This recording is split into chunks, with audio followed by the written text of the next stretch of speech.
Jisho loan Antony എഴുതി direct ചെയ്ത രുദ്രം എന്ന സിനിമയെക്കുറിച്ചാണ് ഇന്ന് റിവ്യൂ പറയുന്നത്. രുദ്രം എന്ന് പറഞ്ഞാൽ ചുവപ്പ്, ചോര എന്നൊക്കെ അർത്ഥമുണ്ട്.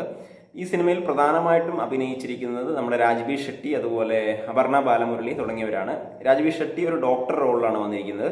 അപർണ ബാലമുരളി വളരെ പ്രാധാന്യമുള്ള ഒരു കഥാപാത്രമാണ് ഇതിനകത്ത് ചെയ്തിട്ടുള്ളത്. ആദ്യം മുതൽ അവസാനം വരെ നമ്മളെ കുറച്ചൊക്കെ പിടിച്ചിരുത്തുന്ന ഒരു സിനിമയായിട്ടാണ് എനിക്ക് തോന്നിയത്. ഒരു സർവൈവൽ, ഒരു സൈക്കോ ഫിലിമായിട്ടാണ് എനിക്ക് ഫീൽ ചെയ്തത്. അത്തരത്തിലുള്ള ഒരു ഗണത്തിൽപ്പെടുത്തുന്ന ഒരു സിനിമയാണ്. അപ്പം ഈ ഒരു തരത്തിൽപ്പെടുന്ന സിനിമകൾ നമ്മുടെ മലയാളത്തിൽ കുറവാണ്. അന്യഭാഷാ ചിത്രങ്ങളിൽ ധാരാളം ഉണ്ട്. 2 മണിക്കൂറേ ഉള്ളൂ. ഈ അടുത്ത കാലത്ത് മലയാളത്തിലും ഇത്തരത്തിലുള്ള ചിത്രങ്ങൾ വന്നു തുടങ്ങിയിട്ടുണ്ട്.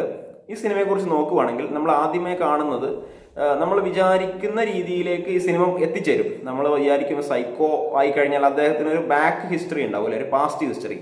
ഇതിലും അത്തരത്തിലുള്ള ഒരു പാസ്റ്റ് ഹിസ്റ്ററി നമുക്ക് ലാസ്റ്റിലേക്ക് അറിയും. അപ്പം അതുവരെ ഈ സൈക്കോയെ നമ്മൾ വെറുത്ത് ഭയങ്കരമായിട്ട് ലാസ്റ്റിലേക്ക് നമ്മൾ ഈ കാര്യം അറിയും. അപ്പം അത്തരത്തിലുള്ള ഒരു സിനിമ തന്നെയാണ്. കുറച്ച് മറ്റുള്ള സൈക്കോ ഫിലിമുകളിൽ നിന്നും കുറച്ച് മാറ്റം തോന്നിയിട്ടുണ്ട്. പിന്നെ ഇതിന് പോസിറ്റീവ്സ് എന്ന് പറയുകയാണെങ്കിൽ ഇതൊരു നടക്കുന്ന ഒരു സ്ഥലം എന്ന് പറഞ്ഞാൽ ഒരു ഹൈ റേഞ്ച് മേഖലയാണ്.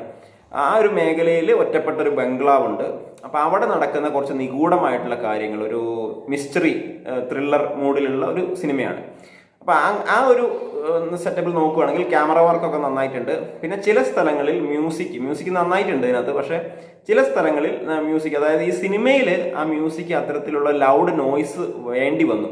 അതുകൊണ്ട് തിയേറ്ററിൽ ഇരിക്കുന്ന പലരും തന്നെ ചെവി പൊത്തേണ്ടി വന്നു. അപ്പോൾ ഞാനും ചെവി പൊത്തിയിരുന്നു. അപ്പോൾ ആ ഒരു രംഗങ്ങൾ കുറച്ച് ഓവറായിട്ട് സിനിമയിൽ വേണ്ടി വരുന്ന രംഗങ്ങളാണ്.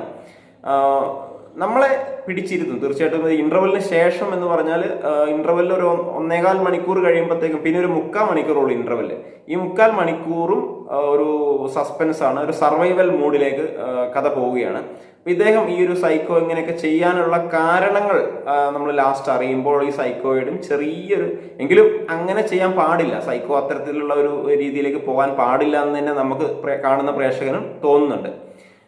ബാക്കി ഈ സിനിമയുടെ ലാസ്റ്റ് വരുമ്പോൾ നായിക കുറച്ച് കാര്യങ്ങളൊക്കെ ചെയ്യുന്നുണ്ട്. പക്ഷെ നായികയ്ക്ക് അത്തരത്തിലുള്ള ഒരു പാസ്റ്റ് ഈ സിനിമയിൽ കാണിക്കുന്നില്ല. ആ ഒരു രീതിയിൽ ഈ അഭ്യാസങ്ങളൊക്കെ ചെയ്യുന്ന ഒരു നായിക അങ്ങനത്തെ ഒരു പാസ്റ്റ് ചെറുതായിട്ടെങ്കിലും ഒന്ന് കാണിച്ചു പോവുകയാണെങ്കിൽ കുറച്ചും കൂടെ ഒരു ലോജിക്ക് നമുക്ക് തോന്നുമായിരുന്നു കാണുന്നവർക്ക്. ഒരു ആവറേജ് ഫിലിം എന്നാണ് എനിക്ക് തോന്നിയത്.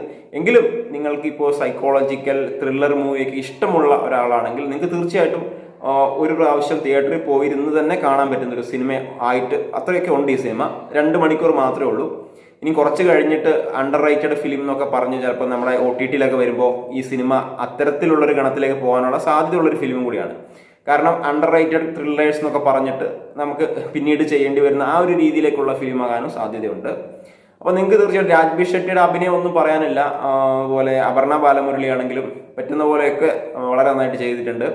വേറെ ഒരു നായ്ക്കുട്ടി, അതുപോലെ ഒരു എലി, ഇവരൊക്കെ നല്ല ഒരു റോളിൽ വന്നിട്ടുണ്ട്. നായ്ക്കുട്ടി നമ്മുടെ നായികയുടെ ഒരു പെറ്റാണ്. അപ്പം ഇത്രയൊക്കെയുള്ള ഈ സിനിമയുടെ പറയാനും വേണ്ടി നിങ്ങൾ തീർച്ചയായിട്ടും തിയേറ്ററിൽ പോയിരുന്ന് കാണാൻ പറ്റിയ ഒരു അനുഭവമുണ്ട്. ഒരു തിയേറ്റർ അനുഭവം തരുന്ന ഒരു സിനിമ തന്നെയാണ്. അത്രയേ ഉള്ളൂ. Thank you for watching. നമ്മുടെ ചാനൽ ഒന്ന് തീർച്ചയായിട്ടും ഒന്ന് സപ്പോർട്ട് ചെയ്യുക.